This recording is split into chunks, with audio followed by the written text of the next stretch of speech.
So closing out the show today, we brought in one of our heavy hitters, Jeff Smith. Yay!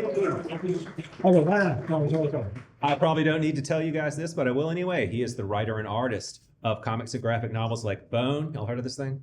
Razzle, Tukey, Thorn, and Shazam, the Monster Society of Evil. Both Bone and Razzle were self-published and are New York Times bestsellers. Bone began the current YA graphic novel explosion by launching Scholastic Books Graphics imprint and has won 48 national and international awards, including 10 Eisner Awards, 11 Harvey Awards, and it's been published around the world in 33 countries. Razzle won an Eisner for Best Graphic Novel. CXC, the Columbus Comics Festival, co-founded by Jeff Vijaya and Lucy Caswell, is celebrating its 10th year in 2024. And Jeff is currently working on deluxe library editions of his catalog, beginning with Bone, Part 1, The Valley, which is shipping spring of 2025. Please welcome Jeff. Thanks, man.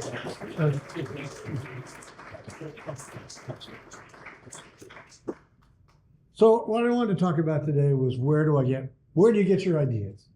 And I get asked that a lot. And I just, like a couple of weeks ago, got a little letter from a kid. And that was his question. Where did you come up with the idea for the bones? He wanted to understand that. And I was like, I was his age when I came up with the bones. So the answer to where did the bones come from in the bones story is a little more complicated because it's been stewing up here around making the soup for 60 years. So I'm going to start with like Razzle and Tukey, and then I'll go back to Bone, how I came up with that. Because these are a little more like normal, like I just had an idea. So Razzle, this was the first project I started after I finished Bone. And it came about at night when I was inking. I usually work at night. So I was up, like 2 in the morning or something. And I would have, when I'm inking, I've already written the story, I've already lettered it, and I've already penciled it. So I'm up really tired, drinking coffee at 2 in the morning, and I have my laptop open, and I'm watching movies. And I really like movies that have, the director talking about what he was thinking about, behind the scenes stuff. I just think that's very fascinating. And a lot of times, what the thought process between a lot of their creative ideas is very similar to what I go through, and I'm sure everybody in this room kind of goes through when you're making your comics and stuff. So with Razzle, I started getting the idea, the actual idea for a parallel universe or parallel universes.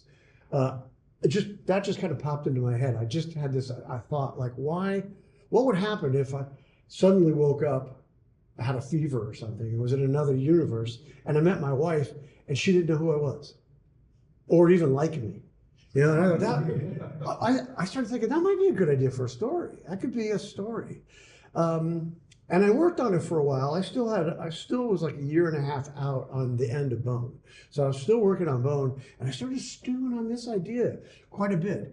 I started watching at the same idea that I was up late, and I would have these movies. These are the movies I was watching: Maltese Falcon, The Big Sleep. I was watching film noir, and I started somehow the idea of mixing science fiction parallel universes with a film noir plot appealed to me.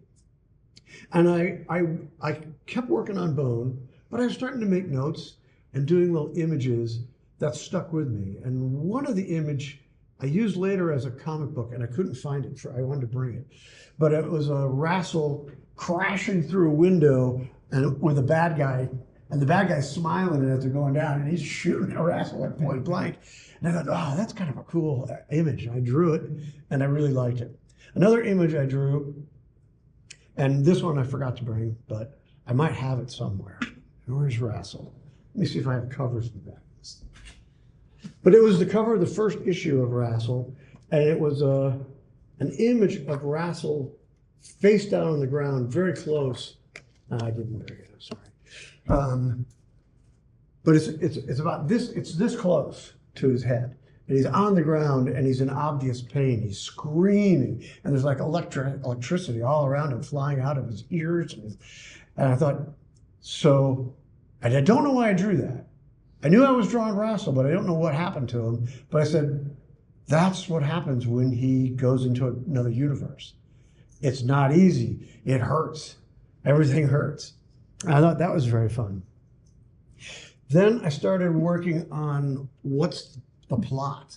And I started thinking about the plots of these noirs, not just those, but the actual books like by, who wrote Maltese Falcon? Dashiell Hammett. I started reading Dashiell Hammett, and they're very clean stories that just move right along. They have very clear characters. I was really falling in love with the movies and the books. And I was really getting excited. I couldn't wait to finish Bone so I could do that. And I was getting close. I only had a couple issues of Bone left. And I decided to go out to Arizona because I'd read somewhere that the idea of noir is, the cage. The city is a metaphorical cage. You're trapped. And you're stripped of everything. It's just you against your enemy. And you have to figure your way out. And I saw one noir movie that took place in the desert. And I thought that was very cool. So I decided to go to the Sonoran Desert in Arizona. I spent a couple of weeks out there. And didn't sleep out there, but every morning I would drive out to the Sonoran Desert. And it was hot. It was like 111 degrees. It was really hot. I had a couple of kind of slightly scary moments where dogs were walking around. And these are not people's dogs. These were like coyotes or something. I don't know. It was a little tense because they were growling. But I never actually saw them. So I just kind of headed back to the car. While I was out there, I started working on the story, and it did start to come together. The characters, you've got to have a protagonist, the antagonist, and in noir, the femme fatale. So I started working on those characters, and they kind of came to me pretty quick, almost a little too easy. It got harder later. But I had the bad guy. They're all working for the government. They're working on I have a friend that works at Disney. She's an animator. She's really good. And we talk all the time. She used to live in Columbus. I was telling her about my ideas for these parallel universes, and it's noir and it's science fiction. And she goes, you need to look up the Philadelphia experiment. Read all about that, and you're going to find out about Nikola Tesla. This was like in 2002. So people knew about Tesla, but not like we do now. But I just started reading Tesla, and it was like, what? Who is this guy? He invented everything we use. All the electricity, those plugs in the wall, those aren't Edison. That's Tesla's technology. AC. Tesla liked using direct current, which was much rougher and not as cool. Again, as I'm doing this, as I'm reading these books about all these things, I'm starting to hear things like Edison hated Tesla and vice versa. But Edison had the power to destroy Tesla, and he used it quite a bit. There's a very famous real life event that was called the War of the Currents. And that was Edison trying to push AC over DC. Oh, wait, the other way. Edison's was direct current. And he was just saying direct current is the way, AC is a joke, it'll never work. Anyway,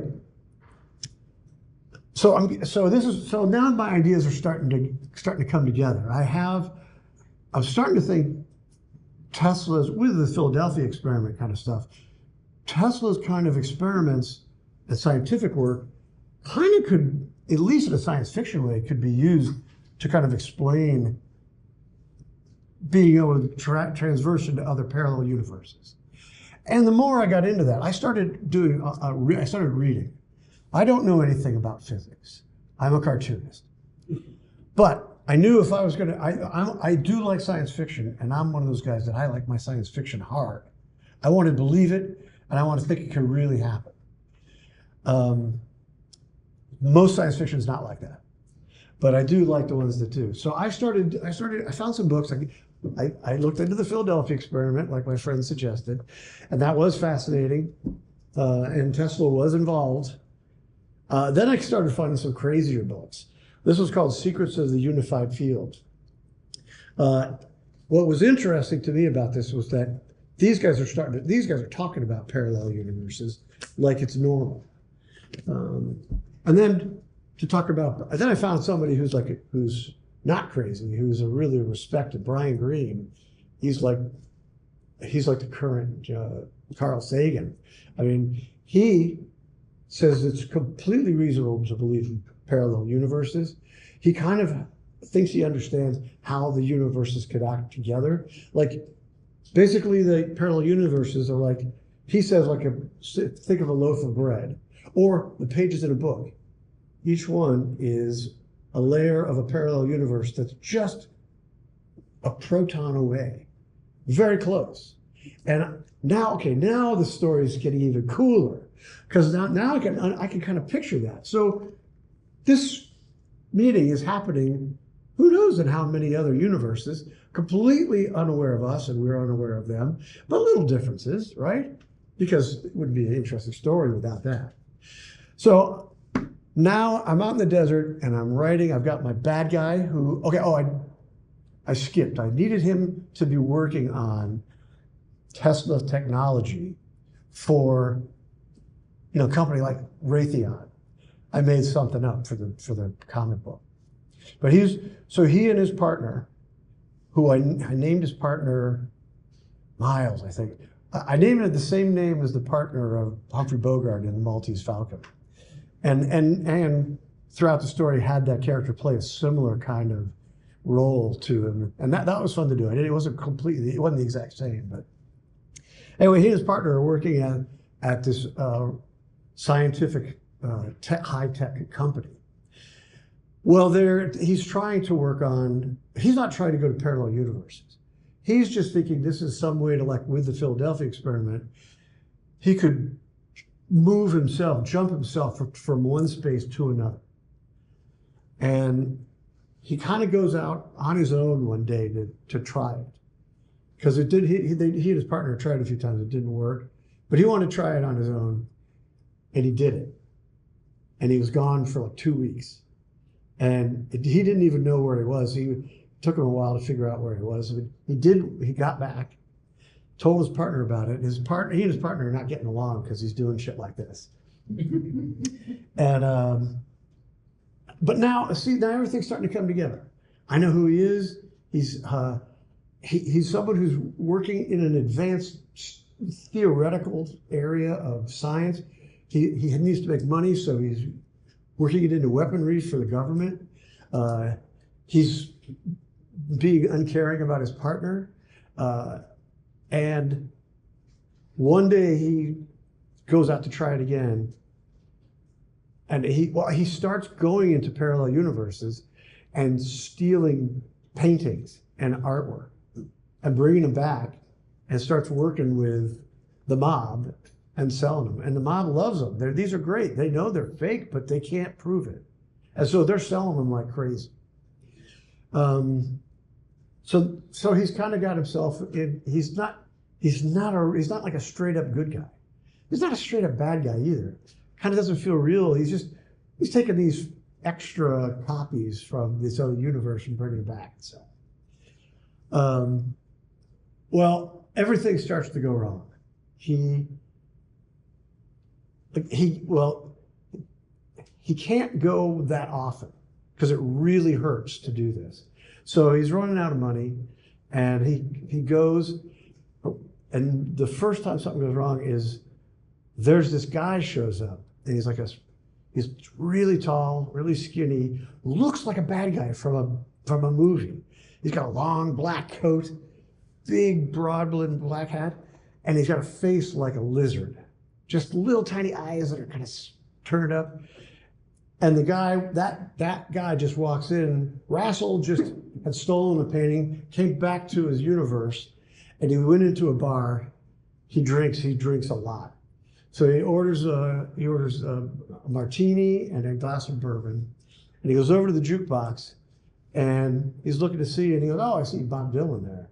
And he goes, "But wait a minute, it was Blonde on Blonde, but it wasn't by Bob Dylan. It was by, shit, I'm forgetting his real name now. Bob Zimmerman." And so suddenly Rassel goes, "Oh shit, I'm not in the right world.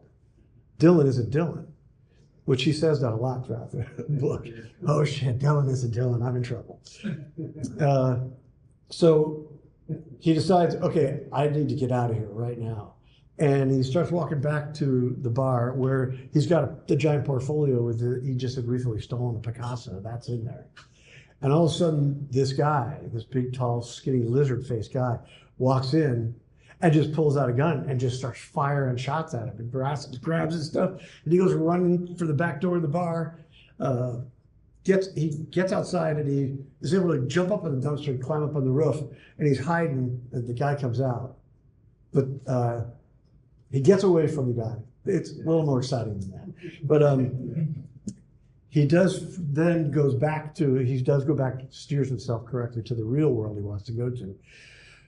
But when he gets there, he sees that his Picasso has a hole in it, a bullet hole. It got shot. So now it's worthless. So he kind of has a girlfriend that he sees on and off sometimes. And she likes him, he likes her. They keep each other comfortable. But he goes to see her, and he gives her the Picasso. And she's like, "What is this?" So now we now meet his femme fatale, version 1 of her. And we've met version 1 of the bad guy. And what we don't ever do, I had to make up some rules. When you're writing, there has to be rules. And I thought the rule is when he goes into another world, he absorbs himself in that world, or becomes that person, inhabits it, or something like that. I didn't really explore it that much. But he does not meet himself, but he does meet all the other people that he knows. And it gets very crazy very fast.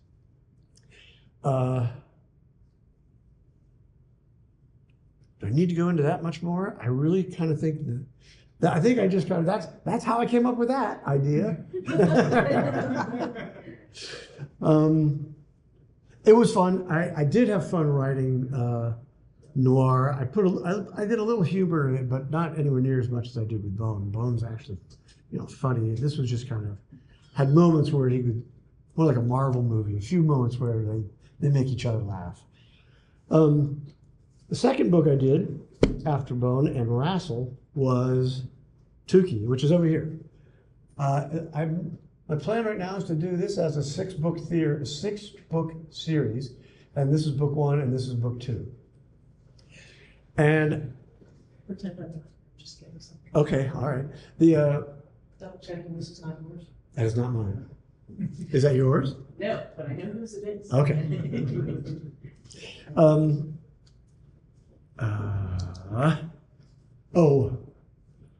Okay. How did I come up with this idea? Again, as I was getting towards the end of Rassel, which Bone took me 12, 13 years to complete. And as I was getting towards the end of Bone, ideas just started popping into my head. What are you going to do next? And that's where Rassel started coming in. And then I got into Rassel, and I dedicated myself to it, and I wrote the books, the comics, and drew them. But as I was getting, Bone's like 1,350 pages or something. Rassel's 500 pages, which Art Spiegelman said, "Oh, you're working on a short story." But I kind of know how this is going to end, and now my mind is starting to think, what's the next thing I'm going to do? Well, I've always been interested in evolution and our human origins. My dad was always interested in that too, so we loved to watch National Geographic, and all that kind of stuff. Go to museums.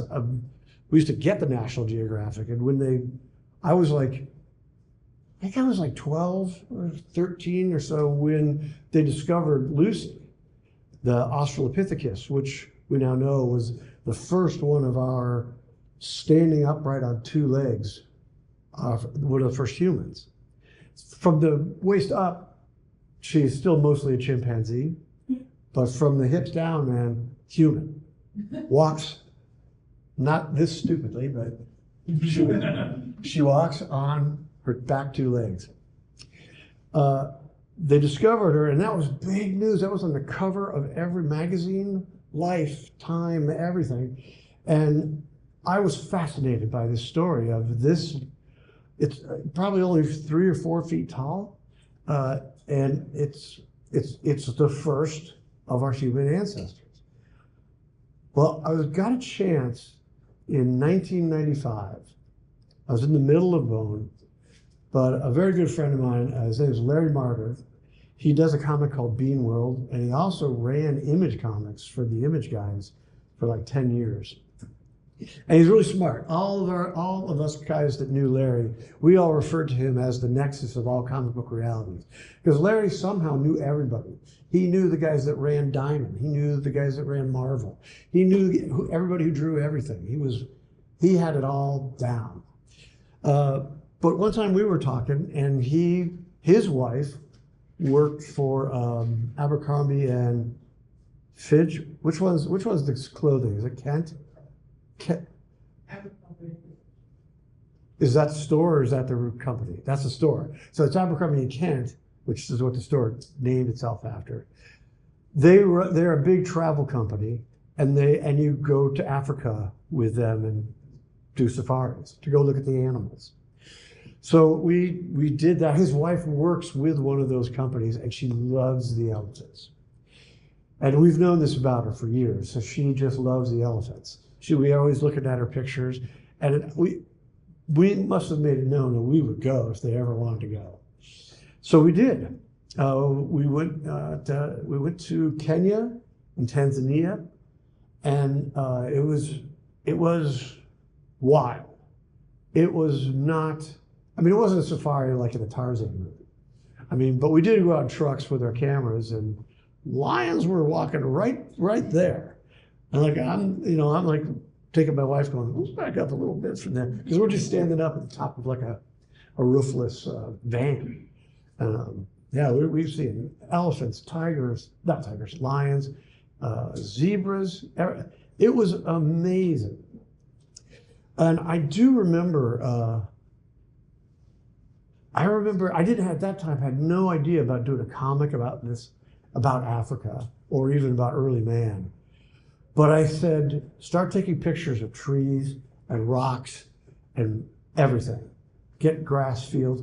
Everywhere around Kenya, there's giant rocks, some as big as this building maybe, but they're big round boulders out in the middle of nowhere, like a field. And there's just tons of weird, cool stuff like that. I started taking pictures in case someday I want to make a story about our ancestors. And I finally thought, well, this is the time to do it. I don't know where the name Tuki came from. It just sounded cool. And then I learned later that Brando has a son named Tuki. Cool. I did a lot of checking on how am I going to show this world. I don't know what Africa looked like except from movies and stuff. So I found these were the most important books I found. This one's by Stout, William Stout. He works in comics. I know him, he's a really cool guy, but he illustrates giant murals on the walls of museums. And he'll do paintings. I don't know if it's very small, you can't see it, but imagine this painting the size of that whole wall. And he has it with saber-tooths and dinosaurs, and then he goes through all the animals on land. He goes mammals, and he talks about the time periods they lived in, which was very helpful for me because I ended up thinking my story was going to be not about the Australopithecus, the little Lucy character, but a couple of steps beyond that, close to us, called Homo erectus, which is really almost just like us, very close. If you put some clothes on a Homo erectus, I put him on a bus, you might not even give him a second look. Now with Lucy or Homo habilis, you would. You'd be like, that's a gorilla. But a Homo erectus is almost like a modern human. Not quite, but very close. I found that there are certain things like their shoulders, they can't like throw something like a baseball because their shoulder won't do that. I don't know why or how somebody bothered to explain that, but so when I have Tukey throw something, he has to swing it. So he doesn't throw spears, although he carries spears to protect himself. This was also a very handy book. This is not about ancient man. This is about modern man, but it's the ones that are still living their life the same way they were living 200, 300 years ago, 1,000 years ago. It was very useful, not so much to look at the people, but to look at, well, I want to draw a comic book. I've got to deal with the fact that they're all naked. So when would it be possible to have them start wearing a little something? And I was looking through that kind of thing for what kind of knots were they capable of? And for a long time, they've worn things to protect themselves and keep bugs away or whatever they need to do. So I was able to develop Tukey.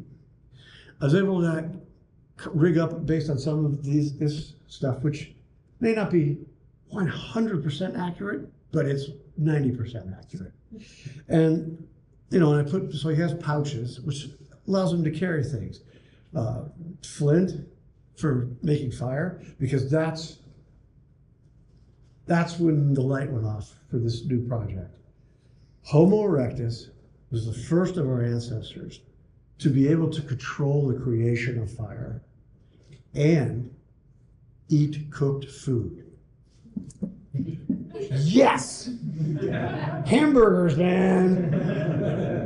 I love that idea. And so I watched so many DVDs on, ancient man and our ancient ancestors, just talking about how they could have discovered fire. I finally figured it out from what I was able to research. It was the simple things, like when it's really hot, and the land changed from the time of the Australopithecines, Lucy. It was all wet jungle. But by the time of the Homo erectus, it was a lot of dry grass fields, a lot of the trees had receded and the jungles had backed off. Still plenty of jungle, but there's a lot of grass. And that also is why Tukey started standing up straighter so he could see further over the grass. You had dry grass is perfect food fire. Food for fire. Okay, and it all starts making sense. So the way they think, and it's a good idea how they've discovered fire and how to control it, is if a rock, if it was like flint or something that would spark, they could just throw it on the ground, and sparks would hit some of the dead grass. And I don't know how long it took somebody to go, let's do that on purpose. But Tukey did. So I've got the guy who started doing it on purpose. And he makes fire and eats food, but he's not the only one. I do kind of treat it like he's the first one. But really the other Homo erectus are around, and they also are eating cooked food. So the big conflict in the story is that the Australopithecines, the Homo habilis, there's 3 or 4 other steps in there. They're all still around when Homo erectus is starting to cook with fire. And they think it's really evil to cook with fire. You are stealing the power of the gods. You are taking lightning out of the sky and holding it in your hand. And they kill anyone they see using fire. And now that's a situation Tukey's got himself in. He's wandering around by himself. He's a loner. Something may have happened to his tribe. That's later in the story. But he's a loner, and he occasionally comes across other people. But he does use fire. And he is being watched by some of the other older humans. What is unexpected for him is that the saber-toothed are hungry, and they're out in the grasslands a lot. And one day after a rainstorm, Tukey sees a human child's footprint in the mud, fresh. And he's looking around. You can see far. He doesn't know where this is. But not far behind it is a giant saber-toothed tiger pad mark in the mud. So Tukey he's a little worried about the little kid, right? There's no adult footprints around. So he goes and finds him, saves the kid from the saber-toothed tiger, makes an enemy of the tiger, and he'll there he is. But then the little kid, it's a little boy. He has two sisters that were with him, and he got separated from them. And he tells Tukey the story of, what happened to his family and the tribe and all that, and how they got lost and separated. So now, and Tukey's like, well, okay, let me get you guys safe. And but he doesn't really want to. The kids are just little kids. They're going to slow him down, and he's got to feed them. He's got to do hunting for them. Fortunately, they were pretty good at hunting. But before he's able to get rid of them, this one Homo habilis that he had met and was a shaman, a wizard, a doctor, has been kind of following him to see what he's up to, and suddenly explodes out and says, you've got to give up this fire. And now you've got these little kids, you're gonna get them killed. Fire is bad, you can't do that. So he stops it out, but then the doctor kind of starts hanging around with him. So Tukey is stuck by the end of first book with this little Homo habilis guy who's a sorcerer of some kind, and these two little kids. And even the sorcerer actually has a little powder he's mixed up, and he blows it into Tukey's face. He goes, I just poofed you. And then he takes him on a little journey, and it appears to Tukey that the world is getting dark at night, and this Homo habilis, he just starts getting bigger and bigger and bigger until he's a whale of a giant head. And it's not the little crazy doctor he was talking to. Now it's a god saying, the Habilin are my people. You stole fire from the gods and you're using it to humiliate and hurt my people. You must stop it and you go back to where you're from. And Tukey's like, if they want to know how to use fire, I'll show them. There's a trick to it. And he's like, no, the natural ways will not be changed. And then he dismisses Tukey, and then suddenly Tukey's back with the little crazy doctor. Well, that's good, right?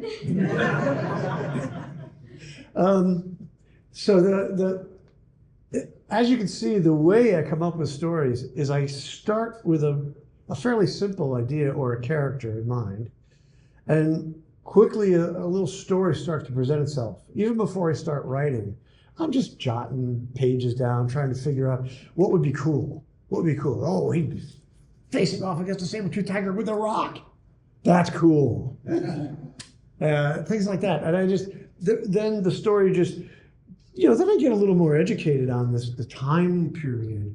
I mean, I'm not trying to do world building so that anybody else is going to learn anything. But I want it to be accurate and feel really real.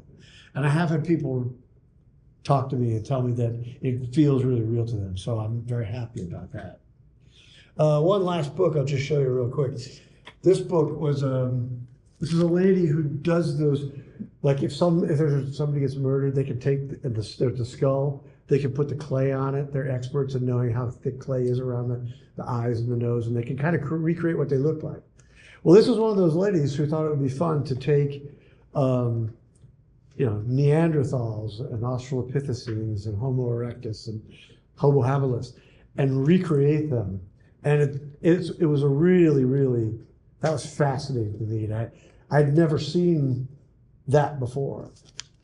One of the key things and elements that happened to me in Africa when I was there with Larry and my wife, Vijaya, was we went to Olduvai Gorge.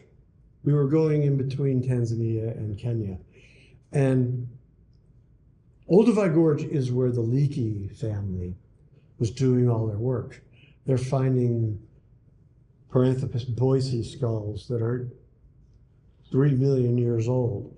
And they all have all their teeth, and they can see their skull, and they can see important things like a no voice box. The first time a voice box shows up is Homo erectus. And it's long enough to modulate sound. I'm not an archaeologist, but I wanted the character to talk, right? So it was really important that he had that ability to modulate sound. So I could just kind of take the story step and have him talk. And I had the doctor poof people, and they could understand it. And he could understand them. So I don't know, he's giving him LSD or something. I don't know what he's got going. I don't know what he's doing. I didn't ask him. But at some point, after the doctor shows him the big giant Godhead, it tells him, you have to leave here, go back to your own people, and don't change the natural order. Tuki's like, F that, man. That's not real. And he goes, you saw it. He goes, no, you poofed me. Anyway, have fun. And let's see, what else do I have here? Where's Little Mouse? There he is. Little Mouse. I was just asked, Françoise Mouly, Art Spiegelman's wife, she's the art director of the New Yorker. She's picked all the covers for New Yorker magazine for like the last 20 years. And they're good. The Obama's fist bumping, all that stuff. That was all, she picked those covers and the artists to do them. She also, with art, and Art's doing this too, so the two of them work together very well. They did Raw magazine, but Art kind of handled doing his art cartoons and getting all his underground buddies to do work for it. She did all the work to publish and print and do all that stuff and promote it. She bought a giant printing press and had to try to take it up the stairs. They lived like on the 5th floor on a loft in New York. And I've been on those stairs. They're just little wooden stairs. They ended up somehow getting it. Somehow the next building, they made friends with some people that lived there, and they had an elevator. So they were able to get it to the roof. Somehow they got it across the alley to their roof. I don't know. I'm actually interviewing them on Friday at Mershon. I will ask. But it's they're the most fun people to talk to about comics ever. They're just, everything they think and breathe is comics. Anyway, she made Raw. If you've seen Raw, it's an oversized, like Andy Warhol's interview. And it's a color and black and white. And they're gorgeous. They're gorgeous art pieces. She printed those in her loft in New York City. And she told me that it wasn't legal to be living in that building. I go, you guys are great. And she's up there, creaky, creaky, creaky. You got any more of your mouse pages? Creaky, creaky, creaky.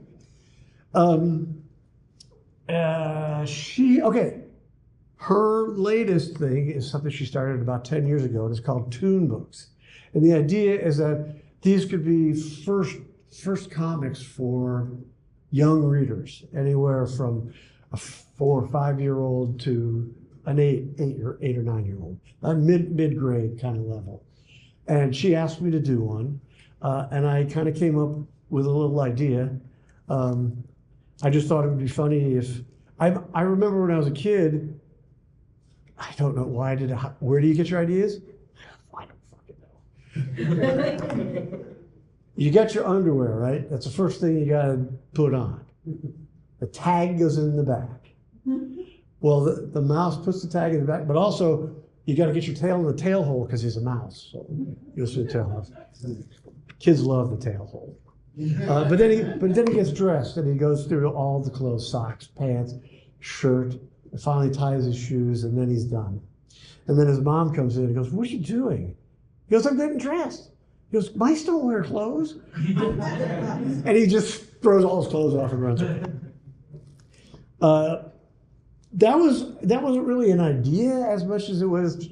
I was just trying to remember what it was like to be a kid and get dressed. Like it was hard to do. I remember buttons could sometimes be hard to get through. That they're just because it's tight through there, or just even getting your arm in the second sleeve. All that kind of stuff. You have to sit down to put your pants and socks on. I just did that. Then this year she asked me to do another one. I did a second little mouse. And it's also based on a memory I had of when I was a kid. I remember one night my mom might have just tucked me in or something and left. And there was a little light coming in through the door, but I had a closet door right next to it, and that's where all my toys and clothes and stuff were in there. And but it looked like there was somebody sitting there right in the middle with a head, and it looked like a hat, and it was sitting right there, and I was just like frozen, like, whoa, there's somebody in there looking right at me. And I didn't call for my folks. I finally turned the light on, and it was a pile of junk with a basketball and a baseball hat on top of it.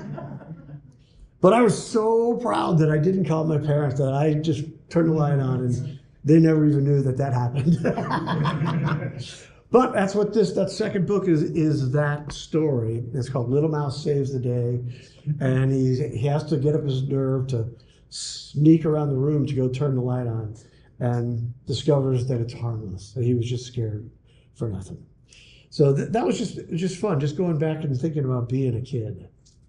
So, Bone. I don't know. I made him up when I was 5. What was crucial is that I loved cartoons. I loved comic books. I loved comic strips. I loved animation. I loved Bugs, Daffy, and Porky Pig. I loved Mickey, Donald, and Goofy. I loved all those things. And I loved the Pogo comics. You could see Pogo comics. Maybe if you do a tour behind the scenes, do that. And Jenny, show them some Pogos.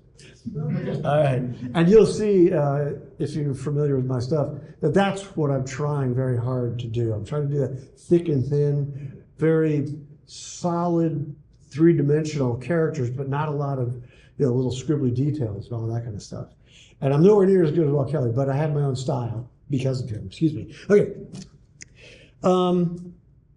Most of the time, that's what Bone was. I was just most of the time, that's what Bone was. I was just drawing it. And it wasn't until college that I started thinking about, I think when I was like 17, I read The Lord of the Rings. Heavy Metal came out that same summer. So I read The Lord of the Rings, Heavy Metal magazine, which in the early days was the best fantasy artists in Europe. And they were mind-blowing. And it was so for adults, not sex, but for adults. There was occasional boobs, but it was nothing terrible. And one more thing happened that summer. Heavy Metal, Lord of the Rings, and the first Star Wars movie. I am gone, man. That's it. All right, I loved the way that Star Wars movie was told. I went on to enjoy the sequels. Well, 2 of them anyway. And that's when I started thinking, well, I know the Bone characters. I've been drawing my whole life. Phone Bone's kind of the good guy who's trying to trying to do his best. Phony's totally selfish and doesn't care about anybody except his two cousins. And then Smiley, who's a bit of a goofball, who can be talked into helping Phony do slightly underhanded things. So, and that never changed. They're still that way. But I needed a story or a world for them to live in. And that's where a sort of a Lord of the Rings, Star Wars-y kind of world and story started coming together, and I was seeing it. I came to OSU in 1982, went to the Lantern, and it said, they would occasionally print a comic strip, but it was nothing daily. It was just random sometimes. But I said, I think a daily paper needs a daily comic strip, and I'll do that if you'll print it. And they looked at it, and they were early versions of, well, they're in here if you've seen this book. And they said, well, we'll look at it and we'll get back to you in a couple days. And they did, and I was in. So then I started doing it. I did it every day, 5 days a week for 3 years. And by the end of that, I did kind of figure out the rules of a long story. I figured out what things made people laugh, what made people gasp, what made people go, you're not funny. Well, sometimes it wasn't supposed to be funny. But I was able to, with this grounding, the Thorn came to life in this. Thorn was also part of reading heavy metal, seeing Frank Frazetta paperback book covers with beautiful, sexy women and big, muscly guys. I was like, this is great. This is where I think Phone Bone would do well in that world. And for some reason, I thought that, and I did it, and people seem to like it. Although I did have a lot of, what are you doing? Okay, I'm almost done. I'm gonna do one last thing. This is sort of like, ideas just come. I did not plan the whole story out. It took me 12, 13 years to do it. What I did do is I came up with a few tentpoles, 3 or 4 tentpoles. I knew he was going to meet the dragon, he was going to meet Thorn and the rat creatures. Grandma Bend was a big tentpole.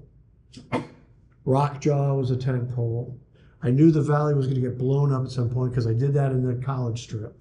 I did it a completely different way in the comic book. And I knew that at the end, spoiler alert, Thorn was going to stay and become the queen of the valley, and Phone was going to go back to Bonefield with his cousins. That's all I knew. No details. Didn't know how any of this was going to happen or how much drawing and time it would take. But I just started. And I meant to bring this, but I saw that I didn't.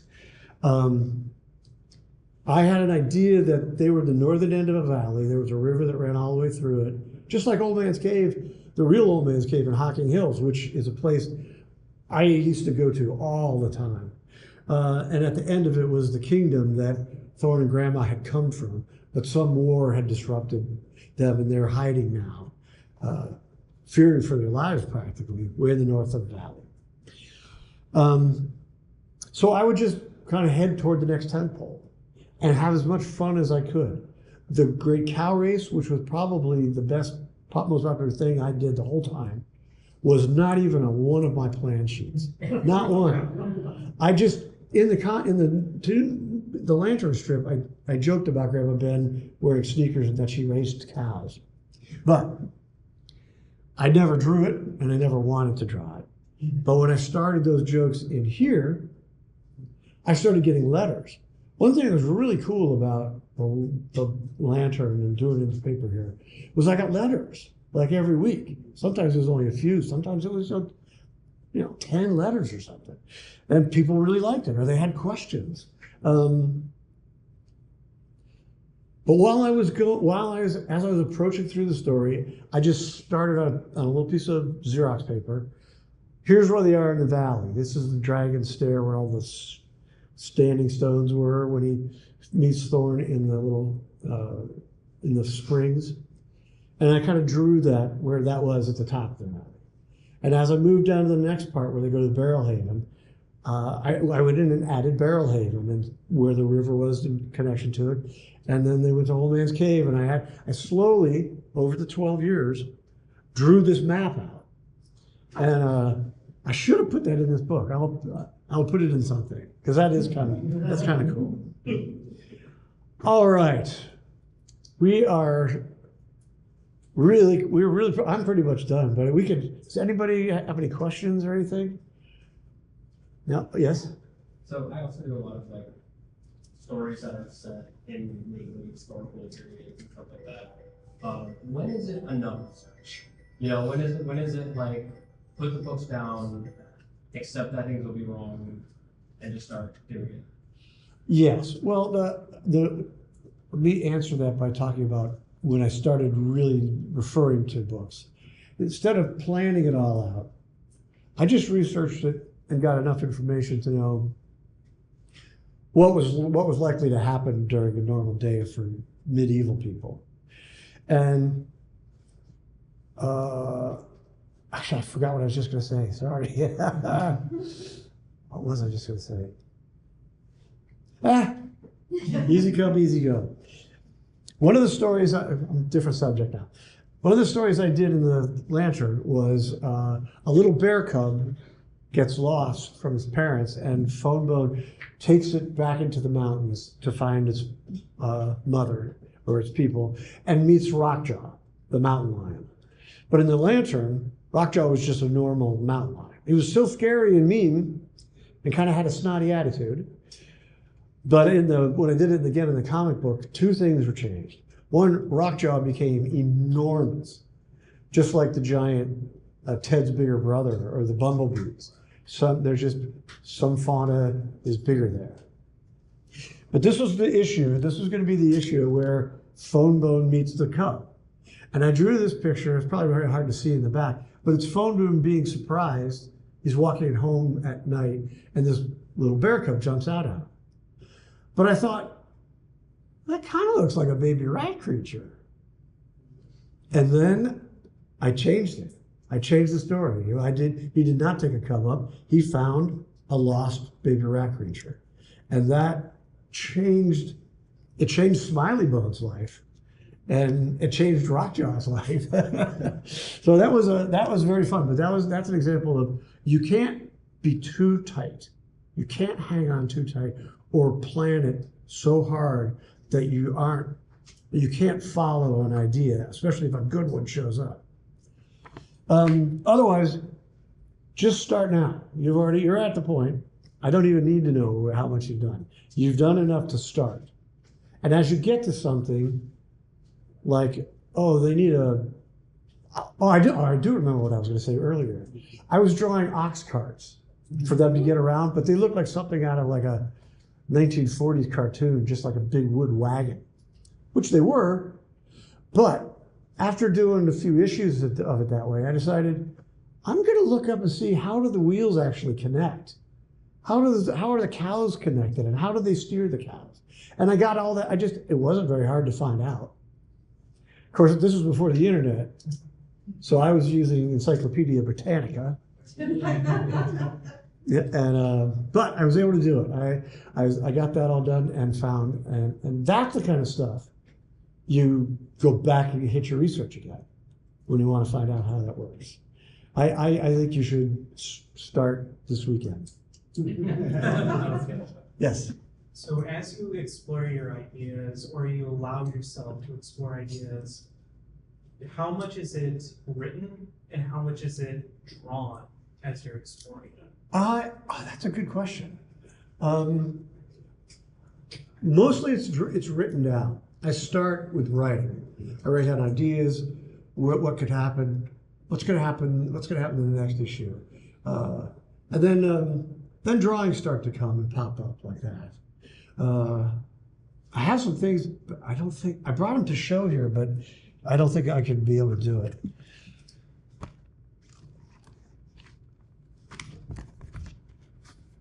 Yeah, it's too small.